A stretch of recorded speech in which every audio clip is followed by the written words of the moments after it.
গাঁওকেইখনলৈ বিয়া নিদিয়ে ছোৱালী। গাঁওকেইখনৰ পৰা ছোৱালী বিয়া নকৰোৱাৰ অভিযোগো আছিল। আগতেতো আমাৰ এইখন গাঁৱত ছোৱালীও নিদিছিলে, আকৌ আমাৰ এইখন গাঁৱৰ ছোৱালীও নিদিছিলে, কাৰণ কি গাড়ী সোমাব নোৱাৰে, সেইবাবে এতিয়া কি ক'ম। এখন গাঁৱৰ উন্নয়ন আৰু একতাৰ পৰিচয় বহন কৰে গাঁওখনৰ নামঘৰ আৰু গাঁও এখনৰ মূল পথটোৱে। তেনে এখন গাঁৱৰ এটা পথৰ বিষয়ে আমি আজি আপোনালোকক অৱগত কৰিব বিচাৰিছোঁ।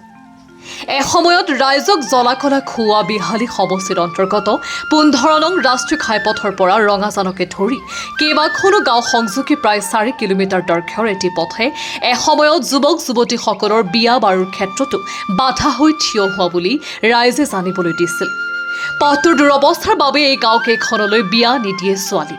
গাঁওকেইখনৰ পৰা ছোৱালী বিয়া নকৰোৱাৰ অভিযোগো আছিল। যাতায়াত, বেপাৰ বণিজ, ৰোগী, স্কুল কলেজলৈ যোৱা সকলোকে এই পথে জ্বলা-কলা খুৱাই মাৰিছিল।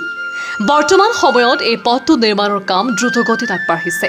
মুখ্যমন্ত্ৰীৰ পকী পথ নিৰ্মাণ আঁচনিৰ অধীনত নিৰ্মাণ হৈ থকা এই পথটোৰ কাম সাংসদ ৰঞ্জিত দত্ত আৰু বিহালী সমষ্টিৰ প্ৰাক্তন বিধায়ক দিগন্ত ঘাটোৱালৰ তৎপৰতাত ৰাইজৰ দীৰ্ঘদিনৰ দাবীৰ অন্তত বাস্তৱায়িত হৈছে। সম্পূৰ্ণ পকীকৰণৰ লক্ষ্যৰে আৰম্ভ হোৱা এই পথ নিৰ্মাণৰ কাম ইতিমধ্যে প্ৰায় 25% সম্পূৰ্ণ হৈছে। ৰাইজে আশা প্ৰকাশ কৰিছে যে নিৰ্ধাৰিত সময়সীমাৰ ভিতৰতে পথটোৰ কাম সম্পূৰ্ণ হ'ব আৰু এটা উন্নত যোগাযোগ ব্যৱস্থাৰ বাবে তেওঁলোকে এটা সুচল পথ লাভ কৰিব। এই সন্দৰ্ভত স্থানীয় ৰাইজৰ ভাষ্য শুনো আহক।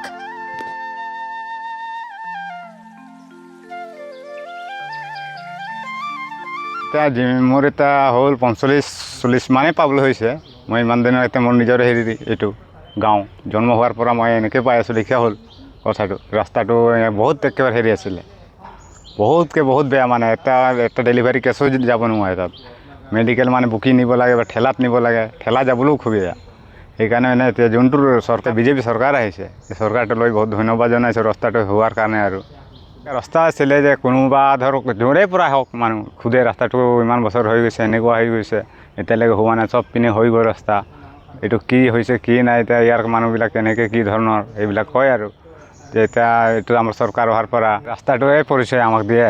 যিকোনো জেগাত গ'লে নামঘৰ থাকিব বা কিবা মন্দিৰ থাকিব বা ৰাস্তাটো ভাল থাকিব, তেতিয়াহে আমাৰ পৰিচয়টো হয়। আমুক জেগা গৈছিলোঁ, ভাল লাগিলে, ৰাস্তা আছে, নামঘৰ আছে, এই তেনেকুৱা। এই গাঁওখনতে কিমান মানুহ অহা যোৱা কৰে? আমাৰ এইখন গাঁৱলৈ বহুত মানুহ অহা যোৱা কৰে, একদম গৌচলা এইপিনে পূৰা কাউৰী পথাৰ হৈ ট্ৰেইন ৰাস্তাটো এইটো এতিয়া হৈ গ'লে আমাৰ ভাল হ'ব। এতিয়া ট্ৰেইনৰ পৰা মানুহ আহিবলৈ সুবিধা পাব, আগতো সুবিধা পাই আছিলে এইবিলাক। পথটো বুলি ক'লেতো একেবাৰে জৰাজীৰ্ণ অৱস্থাত আছিল, যিহেতু নেকি গাড়ী এখনো নাযায়, আপোনাৰ এম্বুলেঞ্চো নাযায়, একো নাযায়।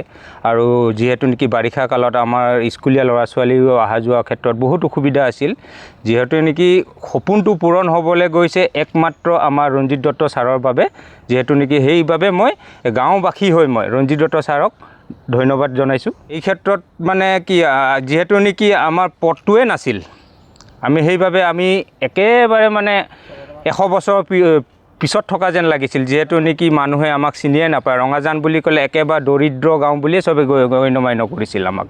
যিহেতু নেকি কামৰ যদি হাজিৰা মানুহ লাগে আমাৰ ইয়াতে আহে, যি কৰিব লাগে ইয়াতে আহে, কাৰণ জানে একেবাৰে দৰিদ্ৰ গাঁও বুলি বা বাট পথ একোৱেই নাই। যিহেতু নেকি আজি আমি পাবলৈ সক্ষম হৈছোঁ, তাৰ বাবে আমি খুব আনন্দিত। এইটো আপোনাৰ RID 2025 আৰু 26 নেকি, বৰ্তমানলৈকেতো 25% কাম হৈছে। যিহেতু নেকি আৰু 75% বাকী আছে, তো 25%তে আমাৰ ৰাস্তাটো ইমান ধুনীয়া হৈছে। আৰু 75% যদি সম্পূৰ্ণ হয় 100%, তেতিয়া বহুত কিছু হৈ যাব। আমাৰ ৰাস্তাখন বহুত ধুনীয়া হ'ব যেন। আমাৰ এইখন গাঁৱত ছোৱালীও নিদিছিলে, আকৌ আমাৰ এইখন গাঁৱৰ ছোৱালীও নিদিছিলে, কাৰণ বাট পথে নাছিলে আমাৰ, যিহেতু নেকি গাড়ী সোমাব নোৱাৰে। সেইবাবে এতিয়া কি ক'ম, যিহেতু নেকি এতিয়া ৰঞ্জিত দত্ত ছাৰৰ গোটেইখিনি আশা আমাৰ পূৰণ, গোটেই গাঁওবাসী হয়। আকৌ এবাৰ মই ৰঞ্জিত ছাৰক মই ধন্যবাদ দিছোঁ।